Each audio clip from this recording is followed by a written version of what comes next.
नमस्कार मंडळी. तर इथे ना मी शौर्यासाठी ना पॉपकॉर्न बनवायला घेतलेला आहे आणि संध्याकाळच्या वेळी किंवा असं दुपारी ना टाईमपास म्हणून आपण असं पॉपकॉर्न घरच्या घरी बनवू शकतो.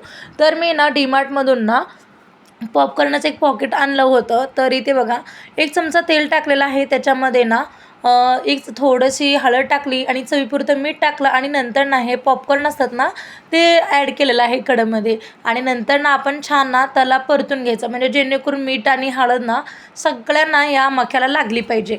तर इथे बघा तुम्ही पाहू शकताय. तर वरून ना एक अशी मी थाळी झाकलेली आहे. तर याचा आवाज बघा, तुम्हाला आवाज येत असेल तर खूप छान असे ना आपले पॉपकॉर्न फुगतात. तर जास्त म्हणजे हे करायचं नाही, उघडायचं नाही झाकण, नाही तर आपले पॉपकॉर्न काय होतात माहिती आहे का, सगळीकडे पसरले जातात. मग म्हणून असे आपण एक थाळी झाकायची किंवा तुम्ही कुकरमध्ये पण बनवू शकता. कुकरची शिट्टी काढून ना तुम्ही असे पॉपकॉर्न बनवू शकता. तर खूप छान आणि टेस्टी आणि लहान मुलांना आवडणारं हे पॉपकॉर्न.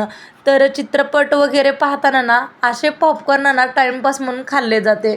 घरच्या घरी आणि कुरकुरीत असा मी इथे पॉपकॉर्न बनवलेला आहे. व्हिडिओ आवडल्यास लाईक